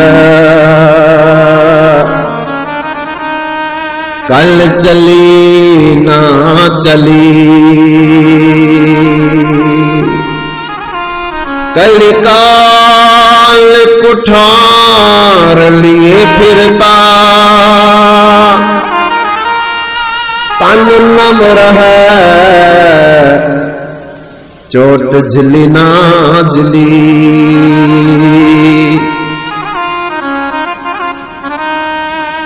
रट ले रसना तू हरि नाम, अंत समय हिली ना हिली। छन्न भंगुर जीवन की कलिका, ये छन्न भंगुर जीवन है। पानी तेरा बिरबरा आसमान की जात, देखते ही छिप जाएगा जी तारा प्रभात। जैसे रात्रि को तारा निकलता है, सुबह अस्त होता है, पानी गिरने से बुलबुला बनता है, फूट जाता है, ऐसे ही जन्म के बाद ये कब चला जाएगा किसी को कोई भी लिखित रूप में भरोसा नहीं है। इसलिए हे महाराज, मेरी मां ने कहा था कि अगर तू पिता का सिंहासन चाहता है तो वन में जाकर के घोर तपस्या करके उस परम पिता को तप के द्वारा प्रसन्न करो, और जब वो पिता परम प्रसन्न हो जाएगा तो आकामा सर्व कामा व मोक्ष कामा उधार दी तीव्रेन भक्ति योगेन जयेत पुरुषम परम। दुनिया की कोई ऐसी चीज नहीं जो भगवान नहीं दे सकते हैं। दुनिया मांगो तो दुनिया मिल जाएगी, और भगवान मांगो तो भगवान मिल जाएगा। स्वर्ग मांगो तो स्वर्ग मिल जाएगा। भगवान स्वयं कहते हैं, मुझे प्रसन्न करने के बाद भोग मांगे तो भोग दे डालू, योग मांगे तो योग दे डालू, भुक्ति मांगे तो भुक्ति दे डालू, मुक्ति मांगे तो मुक्ति दे डालू। पर मोर भक्त कुछ मांगे नहीं, तारो बाके तारी ना जाऊं। लेकिन मेरा प्रेमी भक्त जो होता है और देने पर भी कुछ लेता नहीं है, और चिरकाल के लिए, लंबे समय के लिए मैं उस भक्त का कर्जदार हो जाता है। अर्थ न धर्म न काम रुचि, चाहो न पद निर्वाण। जन्म जन्म रति राम चरण, ये वरदान नयन। मुझे धन नहीं चाहिए, मुझे स्वर्ग भी नहीं चाहिए, मुक्ति नहीं चाहिए, मोक्ष नहीं चाहिए। अगर चाहिए तो प्रभु एक ही वर मांगो, राम कृपा कर दे हो, जन्म जन्म रति राम चरण। मुझे चरण चाहिए, आपके पद चाहिए मुझे और कुछ नहीं चाहिए। भगवान का अयोध्या में जब जन्म हुआ तो काक बसुंडी को पता चल गया कि भगवान प्रकट हो गए अयोध्या में, कौआ का रूप बना करके अयोध्या दशरथ के महल में आकर के पेड़ के टहनी पर बैठ गए और मन में चिंतन कर रहे हैं, मेरे प्रभु राम कब बाहर आकर के मुझे दर्शन देंगे, कब बाहर आकर के मुझे दर्शन देंगे। तो भगवान अभी तो घुटनों के बल चलते थे और घुटनों के बल चलते चलते चलते चलते आंगन में चले आए, एक रोटी का टुकड़ा पकड़ा हुआ हाथ में। काक बसुंडी ने देखा, मेरे प्रभु मेरे अंतर मन की बात को जान करके देखो मुझे दर्शन देने के लिए आंगन में चले आए, और किसी को पता नहीं। जब तक भगवान किसी को दिखाएंगे नहीं, किसी को नहीं पता लगता, माता यशोदा हो, माता कुशल्या हो, दशरथ हो, नंद नंदन हो, किसी को कुछ नहीं पता चलेगा जब तक भगवान किसी को दिखाना नहीं चाहते हैं। केवल काक बसुंडी को दिखाई दे रहे और किसी नौकर द्वारपाल को दिखाई नहीं दे रहे राघव जी। काक बसुंडी ने सोचा कि बड़ा अच्छा मौका है, तुरंत वृक्ष की टहनी से उड़ करके पास में आ गए, घुटनों के बल चलते हुए हाथ में रोटी का टुकड़ा पकड़े हुए जाकर के काक बसुंडी ने कौवे के रूप में रोटी का टुकड़ा छीन लिया हाथ से। जब रोटी का टुकड़ा छीन लिया तो भगवान रोने लगे, जोर जोर से रोने लगे, लेकिन ये रोने की आवाज केवल काक बसुंडी को सुनाई दे रही है और किसी को नहीं तो मां दौड़ के आ जाती, किसी को नहीं सुनाई दे रही, केवल काक बसुंडी को। काक बसुंडी ने मन में सोचा, अरे राम राम, मैंने क्या कर डाला। फिर टुकड़ा आगे जाकर के हाथ में पकड़ा दिया चोंच से, और कौवा सबसे निकृष्ट जानवर है, सारे जानवरों को कौवा खा लेता है, पर कौवा मर जाए तो इसे कोई नहीं खाता। पर उसका भी जूता मेरे भगवान त्रिलोकी के मालिक भगवान राघव खा रहे हैं। ये है भगवान की कृपा की असीमता। अब खाने लगे तो चुप हो गए। अब काक बसुंडी को तो मजा आने लगा, फिर छीन लिया, फिर भगवान रोने लगे, फिर दे दिया। ऐसे बार बार रुला रहे हैं, टुकड़ा छीन करके दे करके, टुकड़ा छीन करके दे करके। तब काक बसुंडी ने सोचा, मैं तो अपने भगवान के दर्शन करने आया था, लगता ये तो कोई राजा का और ही लड़का है जो रो रहा टुकड़े के लिए, भगवान क्यों रोएंगे। देवी है सा गुणमयी मम माया दुरत्या माँ वही भी ये परबदंते माया में काम तरंती थे। भगवान की माया इतनी प्रबल है कि पहले जो भगवान देख रहा था अब उसके मन में ये डाल दिया, आम बच्चा है, नहीं तो टुकड़े के लिए क्यों रोए, भगवान थोड़ी रोएगा टुकड़े के लिए। काक बसुंडी के मन में ये बात आ गई। क्या किया काक बसुंडी ने, तब तो टुकड़ा छीन लिया और छीन करके राघव जी पैर मार मार करके, हाथ मार मार करके रोने लगे। तो काक बसुंडी टुकड़ा लेकर के आकाश में उड़ गया, ऐसा उड़ गया, ऐसा उड़ गया कि बहुत दूर आकाश में जाकर के मुड़ करके काक बसुंडी पीछे देखने लगा कि वो बच्चा अभी भी रो रहा है या चुप हुआ है। जैसे मुड़ करके देखा तो उस बच्चे का हाथ तो काक बसुंडी के पीछे पीछे आ रहा है।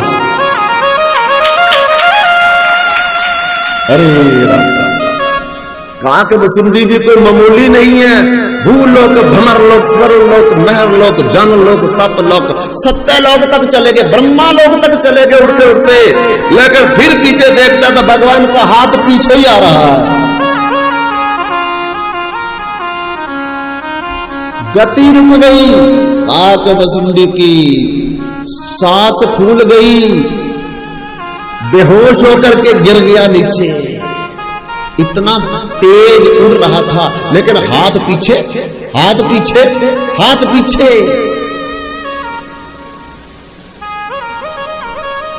अब काक बसुंडी मूर्छित होकर के गिर गया, लेकिन जब होश आई तो कहां पड़ा था?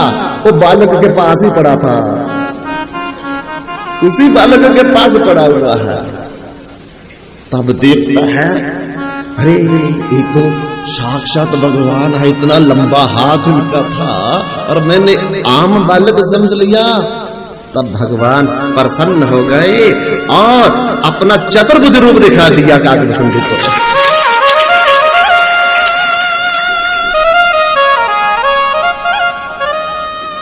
तब काक बसुंडी को भगवान क्या कहते हैं? काक बसुंडी मांग बर, अति प्रसन्न मोहि जान,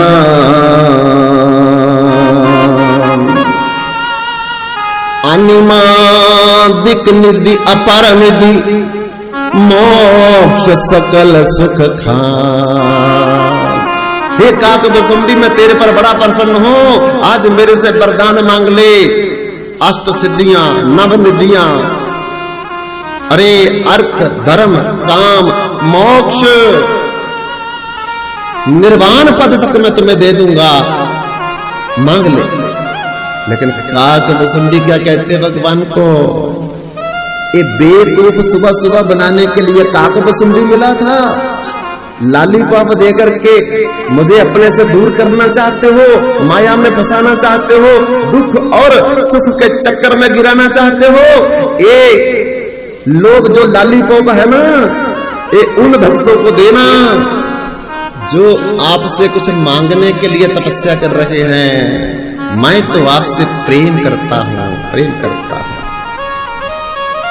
तो अगर आप मुझे देना चाहते हो तो काक बसुंडी कहते हैं,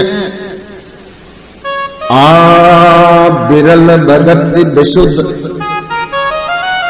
श्रुते पुराण जही गाप, तेहि मांगत जोगी सरसी, राम कृपा को पाप।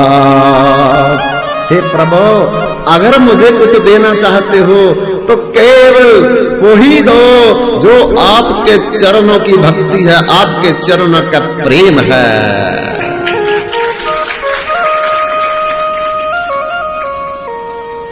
प्रेम मांगो भगवान मिल जाए तो, भक्ति मांगो भगवान की, दर्शन मांगो भगवान का, और कुछ ना मांगो। अभी तक हमने भगवान से यही मांगा तो देखो दुख पा रहे हैं आवागमन के चक्कर में। इसलिए अब की बार जब भगवान मिल जाएंगे तो 3 चीजें मांगना भगवान से, आपका दर्शन, आपका प्रेम, आपकी भक्ति, और कुछ नहीं चाहिए। तब ध्रुव महाराज ने कहा कि महाराज ये शरीर तो नष्ट होने वाला है, लेकिन इससे जितनी जल्दी भगवान को प्रसन्न कर लिया जाए यही बुद्धिमता, और इसको छोड़ करके अक्लमंदी नहीं है। तब नारद जी ने कहा, बेटा मैंने तुम्हारी बड़ी परीक्षा ले ली, तुम सभी परीक्षाओं में पास हो गए, अब जाओ नदी में स्नान करके आओ, मैं तुम्हें हरिनाम दीक्षा दूंगा। नारद जी ने ध्रुव को स्नान के लिए भेजा और भेज करके अपने थैले से नए वस्त्र दिए, दे करके तो केशवाय नमः, नारायणाय नमः, माधवाय नमः, गोविंदाय नमः, विष्णुवे नमः, मधुसूदनाय नमः, त्रिविक्रमाय नमः, श्री भावनाय नमः, श्रीधराय नमः, ऋषिकेशवाय नमः, पद्मनाय नमः, दमोदराय नमः, वासुदेवाय नमः। 13 तिलक लगाए शरीर पर नारद जी ने उनको गोपी चंदन के लगा करके तब फिर मंत्र दे दिया और कहा कि बेटा तुम जमुना के किनारे वृंदावन में मधुवन में जाकर के इस मंत्र का तुम जप करो, भगवान तुम्हें अवश्य मिलेंगे। ध्रुव महाराज उस मंत्र को लेकर के देव ऋषि नारद से जमुना के किनारे वृंदावन में मधुवन में आकर के एक बरगद के पेड़ के नीचे बैठ करके उस मंत्र का कीर्तन करते हैं। ओम नमो भगवते वासुदेवाय, ओम नमो भगवते वासुदेवाय, ओम नमो भगवते वासुदेवाय,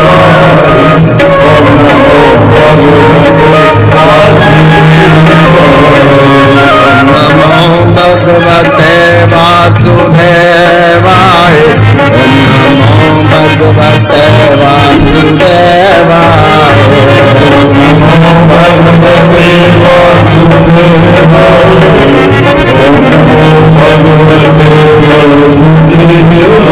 ओम नमो भगवते वासुदेवाय, ओम नमो भगवते वासुदेवाय, नमो भगवते वासुदेवाय, ओम नमो भगवते वासुदेवाय, ओम नमो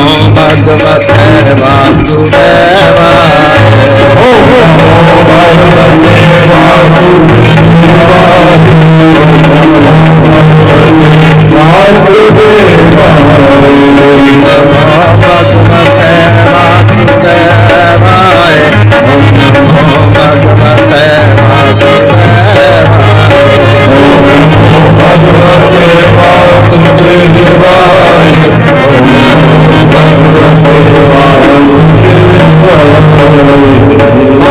अक्षर का ये भगवान का मंत्र कि मैं वासुदेव भगवान की शरण ग्रहण करता हूं, इसका अर्थ है ये। और क्या करते हैं,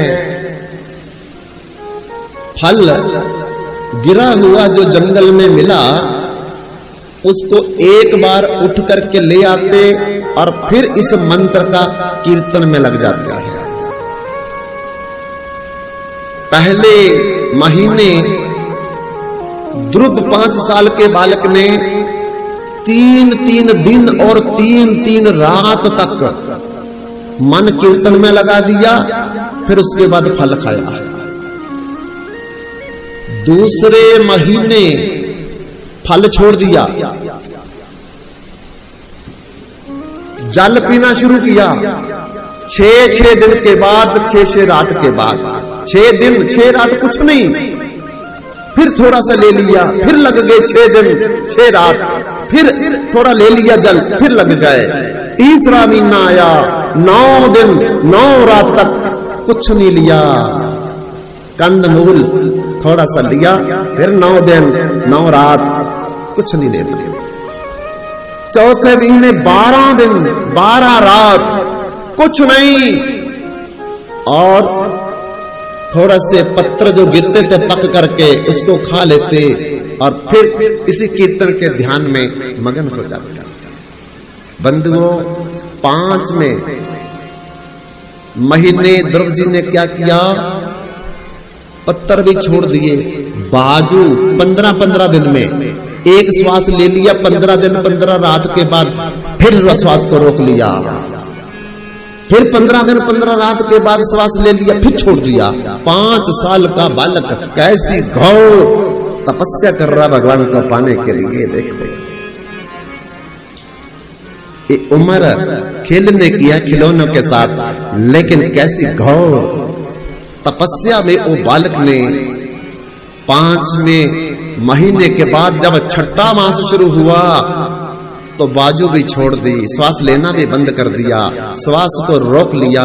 जैसे ध्रुव ने श्वास को रोका, सारी त्रिलोकी के लोगों के श्वास रुक गए, बाजू रुक गई, सब लोगों के श्वास पर श्वास बंद हो गए, देवताओं के श्वास पर श्वास बंद हो गए, सब तड़पने लगे। और बड़े बड़े देवता, बड़े बड़े ऋषि, ब्रह्मा, शंकर, इंद्र, कुबेर, जम भगवान वैकुंठपति के पास क्षीर समुद्र में जाकर के प्रार्थना करने लगे, हे प्रभु हमारी सबकी श्वास रुक गई है, मानव दानव तड़प रहे हैं, जीव जंतु पक्षी सब कोलाहल मचा हुआ है, कौन ऐसा प्राणी है जिसके कारण सबकी श्वास रुक गई।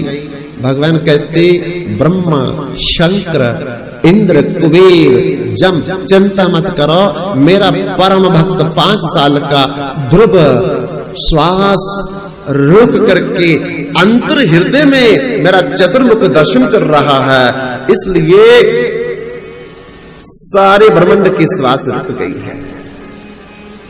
मैं अभी जा रहा हूं अपने परम भक्त ध्रुव को दर्शन दे करके त्रिलोकी की श्वास खुल जाएगी। भगवान फिर समुद्र से चल करके पहुंच गए कहां? मधुबन में। आकर के खड़े, ध्रुव भी खड़ा ऐसे, भगवान भी खड़े हैं, लेकिन भगवान के दर्शन के लिए लोग ललायित रहते हैं। इधर भगवान अपने भक्त के दर्शन से ललायित हो रहे हैं, लेकिन भक्त जो है वो आंखें नहीं खोल रहा। तब भगवान ने लंबे चिर तक खड़े होकर के सोचा कि ध्रुव मुझे देख क्यों नहीं रहा, तो याद आया कि अंतर हृदय में वो मेरा ही दर्शन कर रहा है। जब तक अंदर का दर्शन करेगा तो आंखें क्यों खोलेगा? आंखें तो वही खोलता है जिसको बाहर देखना है। तो इसलिए भगवान ने अपने योग माया के प्रभाव से अंतर मन का दर्शन अंतर्धान कर दिया। जैसे अंतर मन का दर्शन अंतर्धान हुआ, ध्रुव छटपटाया, आंखें खोली, कहां गए भगवान? तो देखा तो भगवान बाहर ही खड़े थे।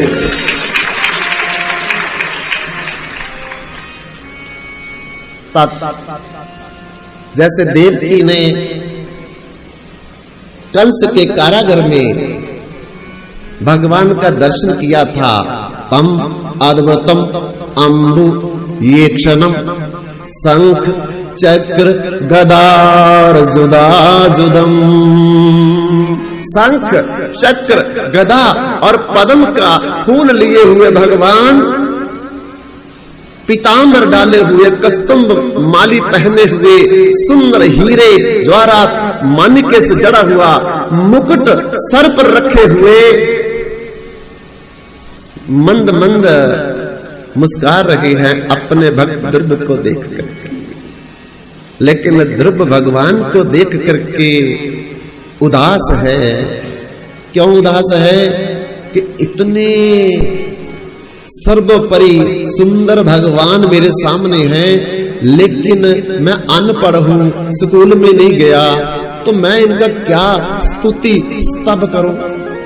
भगवान समझ गए कि ये ध्रुव जो है ये मेरा स्तव स्तुति मंगलाचरण करना चाहता है।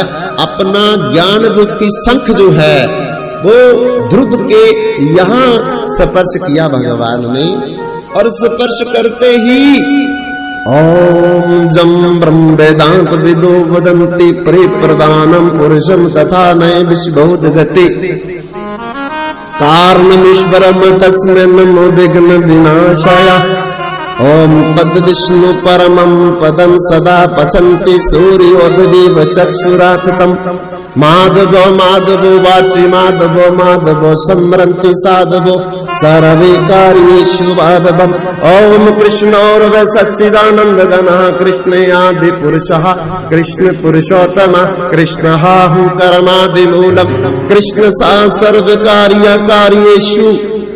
भगवान का ऐसा स्तोत्र पढ़ने लगे, अनपढ़, स्कूल का नाम नहीं देखा, किताबों को छुआ तक नहीं, लेकिन जब भगवान की कृपा हो जाती है तो मूकम करोति वाचन पंगुब लंघयते गिरम, गूंगा वेद पढ़ने लगता है और लंगड़ा पहाड़ पार करने लगता है।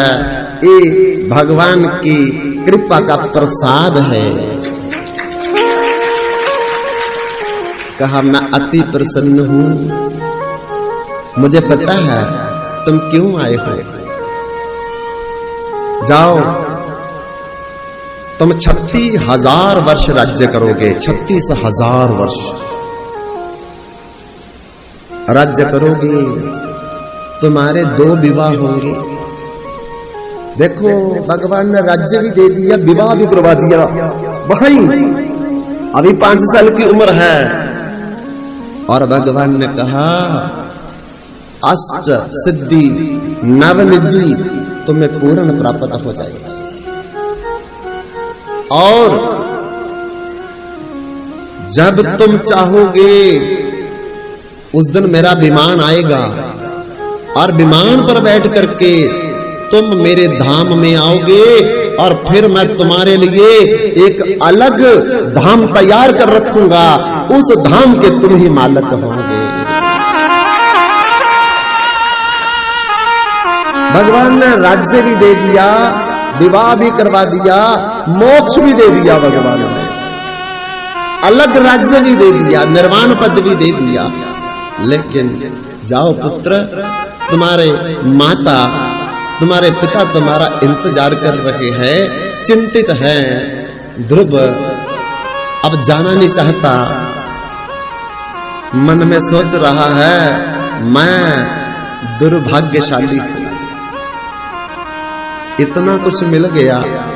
हमको दुकान मिल जाए तो हम कहते हैं दुनिया भर का कमाल कर दिया भगवान ने, लेकिन सारी पृथ्वी का राजा बना दिया 36,000 वर्ष तक। और फिर अच्छे घर में 2 विवाह करवा दिए भगवान ने। फिर इसी शरीर में तुम आओगे, मरोगे नहीं, विमान पर बैठ करके तुम्हें अलग राज्य दिया जाएगा। लेकिन ध्रुव कहता ओहो, मैं भाग्यहीन व्यक्ति हूं, क्योंकि ध्रुव मन में सोच रहा है अरे कोयला लेने आया था लेकिन मुझे हीरा मिल गया था, पर भगवान ने मुझे कोयला देके ही प्रस्थान करवा दिया है। अगर मैं मन में ये न मान करके आता कि मुझे सिंहासन चाहिए तो भगवान मुझे अभी अपने साथ अपने धाम में ले जाते। लेकिन मेरे मन की सकाम भक्ति को देख करके भगवान मिले भी, दर्शन भी हुआ, प्रेम भी देना चाहते थे, पर फिर मुझे संसार में भेज दिया दोबारा, संसार में मुझे भेज दिया दोबारा। इसलिए ध्रुव अपने आप को दुर्भाग्यशाली कह रहे हैं। तो कितनी बड़ी शिक्षा हमारे लिए कि जब भी भगवान मिल जाएं तो भगवान से भगवान की भक्ति मांगनी है, भगवान का दर्शन मांगना है, भगवान का प्रेम। ये 3 चीजें, अगर 3 से 2 मांगनी पड़े तो दर्शन छोड़ दो, भगवान का प्रेम मांगो और भगवान की भक्ति मांगो। 2 में से अगर 1 मांगनी पड़े तो भगवान की भक्ति भी छोड़ दो, भगवान का प्रेम मांग लो, बस। प्रेम बराबर योग न, कर्म ज्ञान और ध्यान, प्रेम भक्ति बिन साधवो सब ही थो था जान। ध्रुव ने आकर के 36,000 वर्ष राज्य किया। माता बड़ी प्रसन्न है, पिता बड़े प्रसन्न, सौतेली माता भी बड़ी प्रसन्न हो गई। और फिर भगवान का विमान आया, देश शरीर सब बैठे हैं, माता पिता भाई सब बैठ करके भगवान के विमान पर धाम में चले गए। ऐसा ध्रुव चरित्र इतना सुंदर है और इतना शिक्षाप्रद है बंधुओं कि हमारे गुरुदेव तो यही बोलते थे कि बार बार ध्रुव और प्रहलाद चरित्र को सुनना चाहिए, जिससे हमारी इस संसार में प्रभु के चरणों के प्रति भक्ति पैदा होगी। और जब भक्ति पैदा होगी तो भगवान क्या कहते हैं, ना हम साध्यति जोगो ना सांख्यम न सुद्याय ना तपसा न सुद्याय यथा भक्ति ममोर्जिता। मेरे को कोई भी साधन बस में नहीं कर सकता, जैसे मेरी भक्ति मुझे बस में कर लेती है। इसलिए येन केन उपायन मना श्री राधा कृष्ण चरणेर निवेशया। किसी भी प्रकार से जब मन भगवान के चरणों में लग जाए, इससे बढ़कर के कोई दूसरी भक्ति कोई नहीं हो सकती है। इसलिए बंधुओं, 9 दिनों के इस संकीर्तन तथा भागवत रहस्य के आयोजन में हर दिन भगवान की भक्ति की चर्चा हो रही थी और आप लोगों ने अपना जरूरी अमूल्य समय निकाल करके इस भक्तिमय कथा में, संकीर्तन में लगाया है। अपना तन मन धन जिस प्रकार से जिससे हो सका उसने वो भी निकाल करके इस आयोजन में लगाया है। ये ब्रजराज स्वामी जी की कृपा से ही ऐसा हम सब से हुआ है, क्योंकि जब भगवान की कृपा ना हो तो ऐसे आयोजन, ऐसे यज्ञ, ऐसे कथाएं मिलनी मुश्किल हो जाती है। लेकिन फिर भी भगवान की अपार विशेष कृपा दृष्टि से ये सब निर्विघ्न आज संपन्न होने जा रहा है। जिसने भी इस आयोजन में, यज्ञ में, कथा में कुछ भी भगवान की सेवा में अर्पित किया है, उनके चरणों में नशावर किया है, हम ब्रजराज स्वामी जी से यही प्रार्थना करते हैं कि उनकी रति, उनकी मति और उनकी गति आपके साथ जुड़ जाए, जिससे उन सब का मानव जीवन जो भगवत प्राप्ति के लिए प्राप्त हुआ है सफल हो जाए। मैं किस शख्स का नाम लेकर के यहां से बोलूं कि उसने ये किया, उसने ये किया। मेरे पिता के समान ये मेरे सामने माता पिता समान बुजुर्ग बैठे हैं। मेरी आंखों में आज पानी निकल गया जब इन्होंने अपनी जेब से 1100 रुपया निकाल करके मेरे हाथ में पकड़ा रहे थे।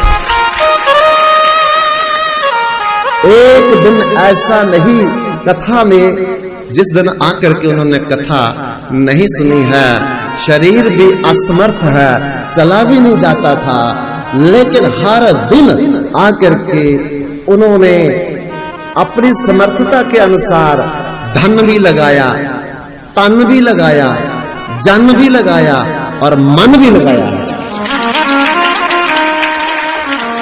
इसी प्रकार और बहुत से सज्जन है, सबका नाम लेना अब मेरे बस की भी बात नहीं है। जिन जिन्होंने इस आयोजन में सहयोग किया है, हमारे ये मजिशियन आपके समक्ष बैठे हुए हैं। इधर हमारे परम आदरणीय पूजनीय पंडित जी भी विराजमान है। पीछे हमारा एक मंडल हर रोज प्रसाद की व्यवस्था करता था, करवाता था और फिर प्रसाद वितरण भी करता था। तो भले मैं किसी का नाम अपने मुख से बोलो ना बोलो, लेकिन भगवान की पर्सनल डायरी में उन सब का नाम लिख गया है। और हम चाहते हैं कि जिस प्रकार इस वर्ष भगवान की कृपा से आप लोगों का दर्शन प्राप्त करने का मुझे सौभाग्य प्राप्त हो रहा है, मैं ब्रजराज स्वामी जी से प्रार्थना करता हूं कि हर वर्ष आप लोगों का दर्शन करने का सौभाग्य मुझे प्राप्त होता है। अभी ज्यादा मैं आपका वक्त ना लेता हुआ, क्योंकि अभी जुग्याल में हमारी कथा आज ही 3 से 6 शुरू होनी है, तो ये सारा सामान ले जाकर के हमने वहां पहुंचना है। तो वहां का भी समय देखते हुए मैं यही कहूंगा कि खड़े होकर के अब भगवान की आरती का दर्शन करेंगे, तत्पश्चात प्रसाद लेकर के आप लोग अपने घरों के लिए प्रस्थान करेंगे। हरे कृष्णा। हेलो हरे कृष्ण हरे कृष्ण।